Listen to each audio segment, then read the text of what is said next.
मैं देवों के देव महादेव के चरणों पर प्रणाम करती हूँ।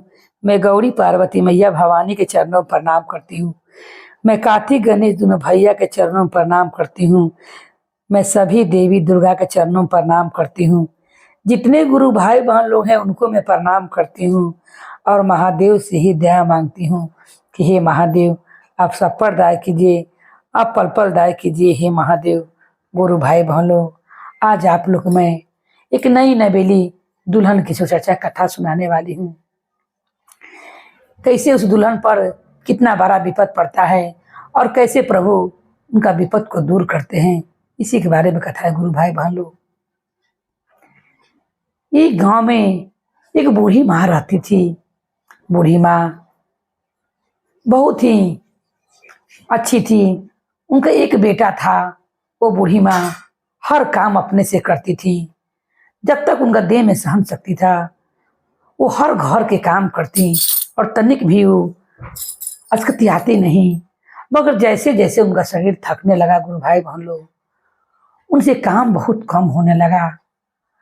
अब बेटा कहूँ से आता और भोजन मांगता, वो खाना ना बना कर रख ले रहती क्योंकि उनका शरीर का शक्ति बहुत कम हो गया था।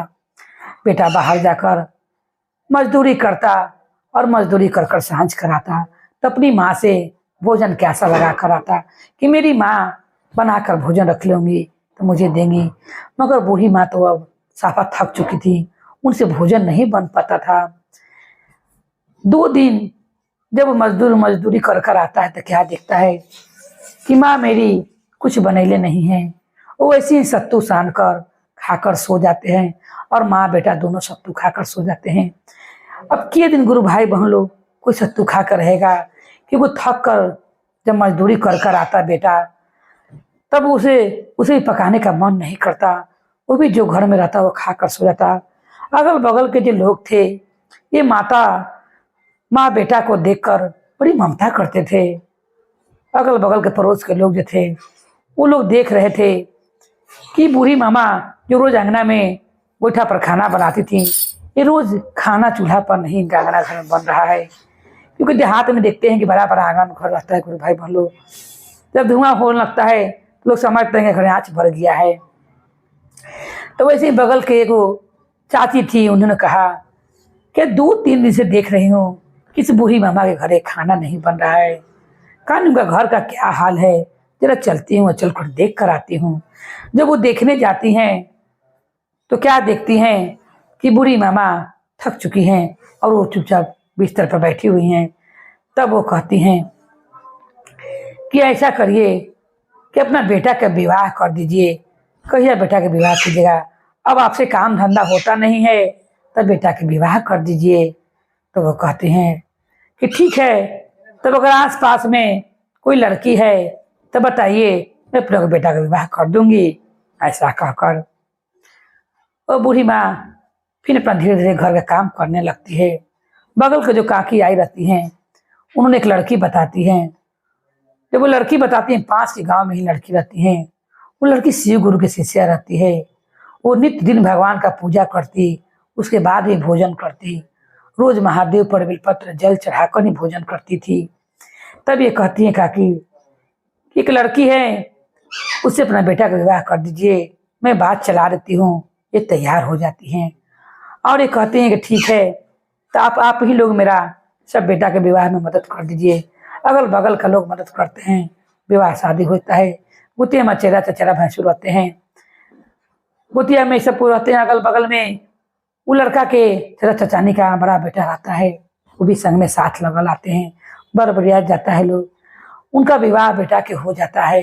विवाह हो जाता है, बेटा बहुत खुश होता है कि आज से मुझे भोजन अब टाइम से मिलेगा, क्योंकि माँ से तो भोजन बनता नहीं था। एक टाइम माँ बनाती थी मगर सांझ के माँ छोड़ती थी, अब मुझे भोजन मिलेगा। वो बहुत प्रसन्न होकर अब विवाह कर कर अपनी कन्या के संग लौट कर घर आता है। नई नई दुल्हन रहती है, जैसे वो मारुति में अपना पत्नी को लेकर आते रहता है। एक घर में उससे घर के एक घर पहले चर्चा होते रहता है। वो शिव गुरु की शिष्या थी। वो अपना पति से कहती है कि सुनिए, नया नया रहती है, भर हंसता तो कुछ नहीं कहती है, मगर उस समय उसने हिम्मत जुटाती है क्योंकि महादेव का बात था। क्योंकि चर्चा में कहा जाता है गुरु भाई बहन लोग, ये कोई बुलावे चाहे ना बुलाए, अगर आपको भजन की आवाज कान में चल जाए तो आपको वहां पर जाना है और अपनी हाजिरी लगाकर चले आना है। अब ये सोचती है कि मैं तो भर रास्ता कुछ पति से बोली नहीं, मगर यहाँ पर भजन हो रहा है, कैसे लांग कर महादेव के चली जाऊं। मैं इनसे कहती हूँ कि आप थोड़े तले जाकर अपना घर पर रहिए, मैं चर्चा सुनकर आती हूँ। अपना पति से कहती है, सुनिए आपका घर अभी ढेर दूर है। तो वो कहता है उसका पति कि नहीं, इसी के घर के बाद मेरे घर है। तो वो कहती है कि मुझे आपसे इजाजत चाहिए। पति कहता है किस बात के लिए। तब वो कहती है कि मुझे यहीं पर उतरना है, कार जहाँ पर चर्चा हो रहा है वहीं पर रोक दीजिए, क्योंकि ढोल झाल की आवाज से आगे से सुनाई पड़ने लगता है। क्योंकि मैं महादेव की शिष्या हूँ, मैं शिव चर्चा लांग कर नहीं जा सकती हूँ आपके संग। पति कहता है कि आज इसका बात नहीं मानूंगा तो मेरा बात कैसे मानेगी। बहुत श्रद्धा भाव से इसने कहा है। पति वहां पर गाड़ी रोक देता है और अपना गेटी को खोल देता है और कहता है कि तब मैं जाकर कोहबर में रहता हूँ, आप चर्चा सुनकर आइए। बोलती हैं कि जाकर माँ से कह दीजिएगा, सासू माँ से, कि मैं चर्चा सुनकर आ रही हूँ। और बेटा चले जाता है और जाकर अपने घर को जैसे उतरता है, सास आती है कन्या उतारने के लिए। मारुति में कन्या रहबे नहीं करती है। सास बहुत गर्म होती है, बूढ़ी माँ का दिमाग एकदम गर्म हो जाता है और कहती है कि बेटा तुमने बहू को कहाँ छोड़कर चले आए। बेटा कहता है कि माँ बगल में शिव चर्चा हो रहा था, वो शिव गुरु की शिष्या थी, इसीलिए उन्होंने कहा कि मैं चर्चा लांग कर नहीं जा सकती हूँ, मुझे इस चर्चा के लगे उतार दीजिए। तो जहाँ चर्चा हो रहा था आपको बगल वाला घर में, मैंने वहीं पर उन्हें उतार दिया है। सास बहुत गुस्सा होती है मगर कुछ कहती नहीं है। बोलती है बेटा अभी बहुत विधि व्यवहार करना है और बहू वहां पर रह गई है, बताओ तो ये अच्छी नहीं की है, मैं जा रही हूँ उसे बुला कर लाने। बेटा कहता है नहीं माँ छोड़ दो, भगवान के भजन में गई है, भजन हो जाएगा खत्म चर्चा तो चली आएगी, तब तक मैं उनका इंतजार कोहबर में बैठकर करता हूँ। वो कोहबर में बैठ जाते हैं गुरु भाई बहन लोग, और कोहबर में बैठकर भगवान को हो जब पर इंतजार पत्नी करने लगता है। इंतजार करते करते एक बैग उसका पति का बैठे बैठे ही वहीं पर लोहड़ जाता है और उसकी मृत्यु हो जाती है। अब मृत्यु हो जाती है, माँ जब घर में जाती है देखती है कि बेटा वहीं पर कोहबर पर गिरा हुआ है। माँ जोर जोर से चिल्लाने लगती है कि मेरा बेटा को क्या हो गया, ये कैसा आई बहू कि आते ही मेरा बेटा को खा गई, और मेरी बहू कैसी है जो इसने कैसा पूजा पाठ अपनाया है कि इसके आते ही चर्चा में जाते हैं कि उस भगवान का इसने पूजा किया कि मेरा बेटा को मृत्यु हो गया। और ये कहकर वो दम खीस में जाती है जहाँ चर्चा होते रहता है गुरु भाई बहन लोग, और जाकर कहती है कि चलो चल के, और मेरा बेटा का मृत्यु हो गया है, अभी चर्चा छोड़ो और चलो घर पर चलकर देखो उनका अंतिम संस्कार किया जाए। ये बात जब वो नई नवेली दुल्हन सुनती है उस पर बहुत बड़ा विपद पड़ता है। उसका पैर से जमीन खसक जाता है और उसका आंख से जो लोर बहने लगता है कि पूरा उसका चुंदरी साड़ी लहंगा सब भीग जाता है रोला के मारे। मगर वो सास को जवाब देती है गुरु भाई बहन लोग कि मैं महादेव की चर्चा छोड़कर नहीं जाऊंगी, अब मैं जाकर उन्हें जिला नहीं सकती हूँ, इसीलिए अब चली जाइए, जब चर्चा खत्म हो जाएगा तो मैं प्रभु का पानी जल और प्रसाद लेकर आऊंगी। उसी टाइम सास आओ खिस हो जाती है, गुस्सा हो जाती है और कहती है जिस तरह तू मेरे बुलाहट पर नहीं मेरे घर को जा रही है अंतिम संस्कार के लिए, तब तुम यहीं से लौट कर चली जाना और मेरे घर में लात नहीं रखना। तब बहू कहती है, कुछ जवाब नहीं देती है और चली जाती है, सास चली आती है। जब चर्चा खत्म होता है, चर्चा खत्म होता है, वो एक हाथ में जल, थोड़ा सा गिलास में जल मांग लेती है, प्रसाद लेकर आती है। सास अपना मचिया पर बैठा रहती है और बेटा को जाने की तैयारी होते रहता है, उनका मट्टी माजिल करने के लिए तैयारी होते रहता है। तब आकर सास से कहती है, सास दरवाजा लगाई रहती है, बेटा घर में उसका मट्टी भरा रहता है, सब लोग के बुलावा जा रहता है, उनका तैयारी कर रहता है आदमी। अब जाकर उनके क्रियाक्रम करने के लिए, उनका जलाने के लिए चले जाती हैं और आकर सास से कहती हैं, इसे भजन में दर्शाया गया गुरु भाई बहन लोग। अपना सास से कहती हैं, मचिया बैठाला तू हमर सासू हो कि तू हमर मामी हो कि सासू मम्मी तनी सदिह तू मुहावा जेऊ घर त स्वामी जी के दर्शनमा करबै हो। कि सासू मम्मी तनी सदिह तू मुहावा जेऊ घर त स्वामी जी के दर्शनमा करबै हो।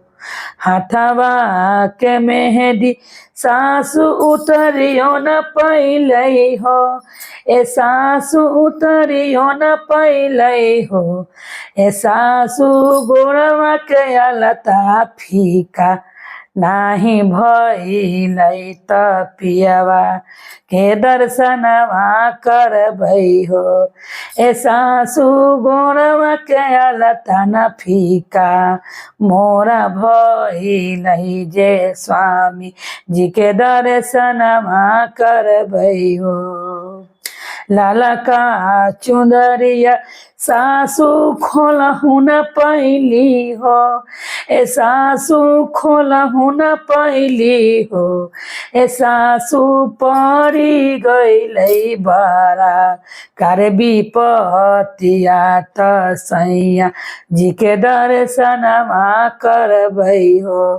ए सासू तनी सदिह तू मुहावा जे देखाई त स्वामी जी के दर्शनमा करबै हो।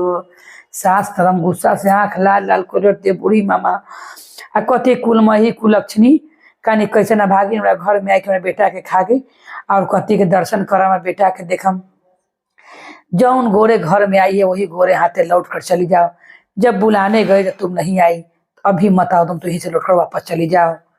और बेचारी सोचती थी कि जरा सा पति के दिखाती तो अपना पति को जल पिया के प्रसाद खिलाते, मगर कोई घर में घुस ही नहीं दे रहा था। वो चचेरा जो भैंसुर था दुआरे पर कुर्सी लगाकर बैठल था, बांस उसका चचेरा बना रहा था।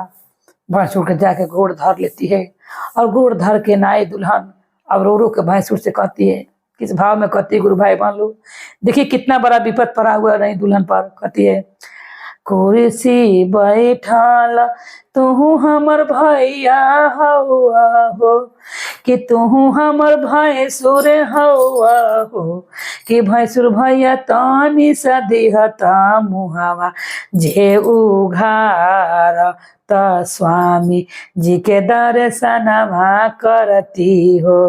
कि भैंसुर भैया तनी सदिह त मुहावा जे उघार त स्वामी जी के दर्शनमा करती हो।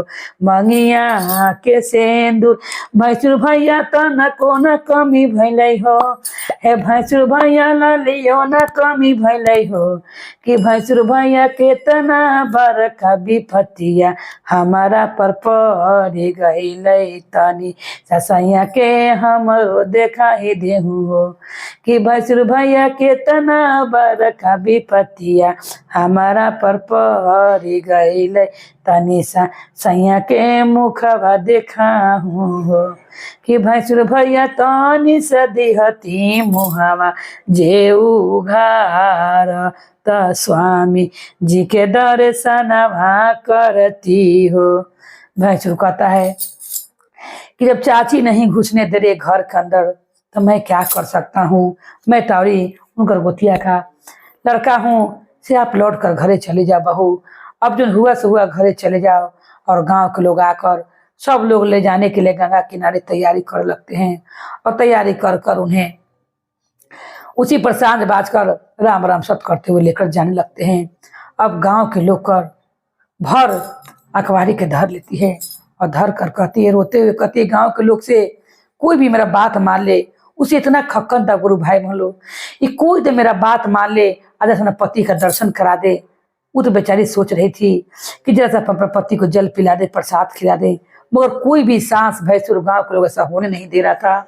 और गांव के लोग से कहती है कि तू तो हमारे गांव के बाबू भैया हो, कि तू हमर बाबू भैया हो, कि बाबू भैया तनी सदिहत मुहावा जे उघारत स्वामी जी के दर्शनवा करती हो। कि बाबू भैया तनी सदिहत मुहावा जे उघारत स्वामी जी के दर्शनवा करती हो। कि बाबू भैया लाल की चुंदरिया होलै ना उदास त बरका हमारा पर विपत्तिया परलै हो। कि बाबू भैया लाल की चुनरिया ना होले उदास त हमारा पर विपत्तिया परलै हो। कि बाबू भैया तनी सदिहत मुहावा जे उघारत स्वामी जी के दर्शनवा करती हो। कोई गांव के आदमी भी बात नहीं मानता है और ले जाने लगता है, राम राम सत कहते हुए लेकर जाने लगते हैं। जब गंगा किनारे पहुंचती है बेचारी, जब गंगा किनारे पहुंचती है तो अब सब लोग उन्हें जलाने की तैयारी में लगते हैं। तब बेचारी अब गंगा मैया से कहती है, सगरों से हारी था कि गंगा मैया हम हो गईली हो। कि गंगा मैया हम हो गईली हो। कि गंगा मैया तोहरे पला गले हमारो बाबी सेवा सकी तू तनी सा दया कर हो। कि गंगा मैया विपतल बेटिया के सुनी ल पुकार कि गंगा मैया दया कर हो। कि गंगा मैया तनी सदिह तू मुहावा जे उघारत स्वामी जी के दर्शनवा करती हो। हाथवा के मेहदी गंगा मैया छूट न पहले हो। कि गंगा मैया छूट न पहले हो। कि गंगा मैया गोरवो के अलता न फीका भइलै त बरका विपत्तिया हमारा पे पड़लै हो। कि गंगा मैया गोरवो के अलता न फीका होई पइलै से हमारा पर बरका विपत्तिया पड़लै हो। कि गंगा मैया तोहरे पर बाटे हमरो विश्वास त तू तनी सा दया कर हो। कि गंगा मैया तनी सदिह तू मुहावा जे उघारत स्वामी जी के दर्शनवा करती हो।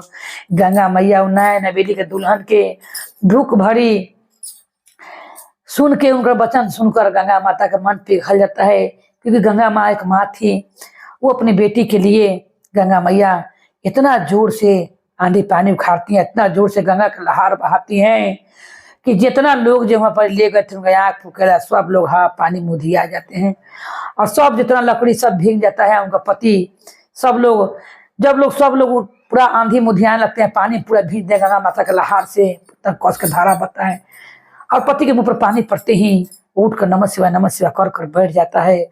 सब लोग कह के भागने लगते हैं कि बाप रे यहाँ पर भूत आ गया। अब सब लोग भागते हैं छोड़ के।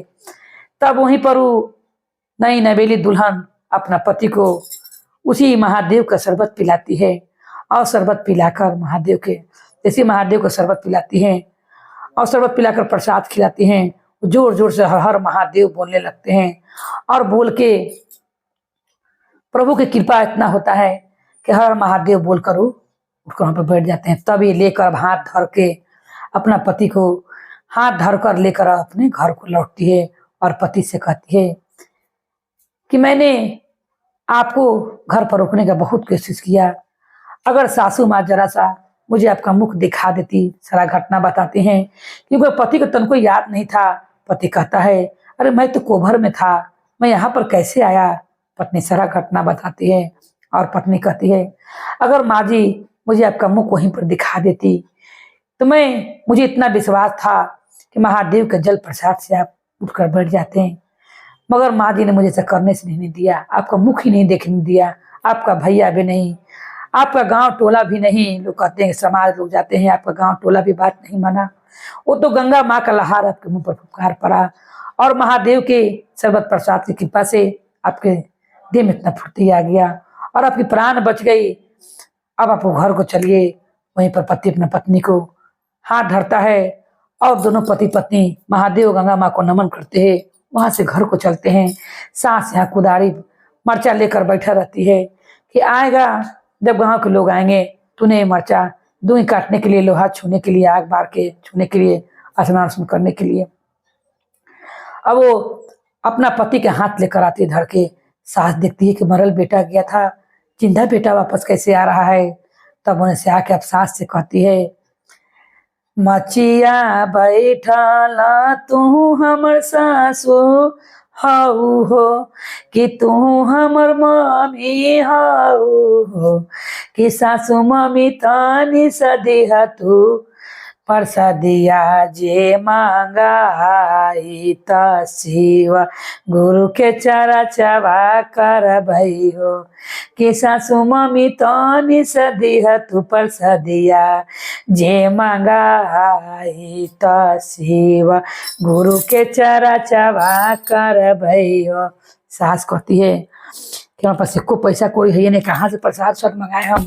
तब सास कहती है, हमारा जे पास पतोहा एको रुपया ना, पतोहा एको रुपया ना, पतोहा कहाँ से ला दी शिव गुरु के प्रसादिया त शिव गुरु के चरा चबा कर भूना, पतोहा कहाँ से ला दी शिव गुरु के प्रसादिया त शिव गुरु के चरा चबा कर भूना। फर्दे अपना माँ के टीका नाक के नथिया देखती है, हाथ कंगन कहती है, आ पापा जी के दी हले हाथों के कंगना हई हो कि हाथों के कंगना हई हो कि सासु अम्मा बेच के ला द शिव गुरु के प्रसादिया त शिव गुरु के चरा चबा कर भई हो कि सासु अम्मा बेच के ला द शिव गुरु के प्रसादिया त शिव गुरु के चरा चबा कर भई हो। पापा जी के दिहल नाको के नथिया हई हो कि सासु अम्मा नाको के नथिया हई हो कि सासु अम्मा बेच के ला द शिव गुरु के प्रसादिया त शिव गुरु के चरा चबा कर भई हो। सास कहती है कि दूध को ले गला कौन काम है, थोड़ा सा प्रसादी का काम है। सास उनका हाथ के एगो सोना का बाला ले जाती है। नैहर से चाचा को सोना का बाला मिलता है और वो बाला बेचकर एगो लिया कर ढेर सारा प्रसादी लाती है। वही दिन मुँह दिखाई कर रस्म रखता है। छोटी बहू घर में चर्चा रखती है, गांव टोला के लोग को बुलाती है, सब लोग आते हैं। छोटी बहू गुणगान करने लगते हैं, हमारे घर में तो लक्ष्मीनिया बहू आई है जो मरे हुए पति को जिंदा कर दी और प्रभु कृपा से उसका पति अब संग वापस आ गया। जो फुकाने की तैयारी में थे मगर देखिए कैसे वहां से लौट कर आ गए। तो बहुत महादेव का कृपा है, गंगा माँ का इस पर कृपा है। सब लोग गांव के लोग 3 सूत्र का पालन कर लगते हैं और उससे चर्चा के बारे में पूछते हैं।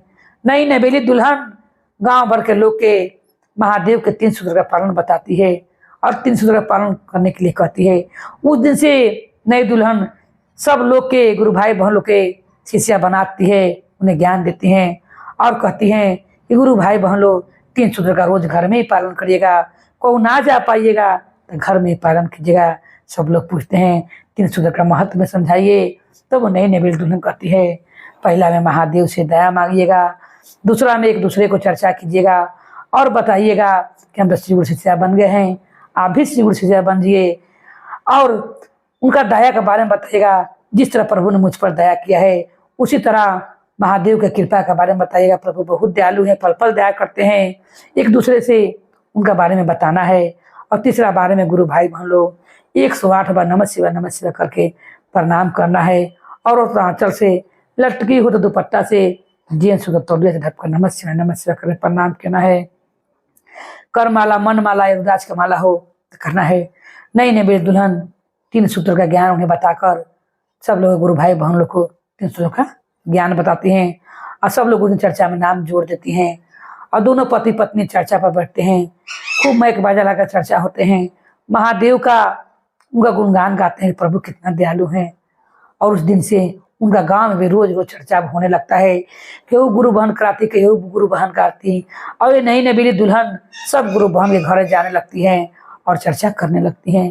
तो हे महादेव, जिस तरह आपने उस नई नबीली दुल्हन का सुहाग को लौटाया, उन पर कृपा किया, उनको सुहाग को अमर किया, हे प्रभु उसी तरह सब गुरु भाई बहन, सब गुरु बहन लोग के सुहाग को अमर कीजिए और उनका ऐसे ही सुहाग बन रहिए। बोली हर हर महादेव की जय, गौरी पार्वती मैया भवानी की जय, भैरो भैया की जय, हर हर महादेव की जय।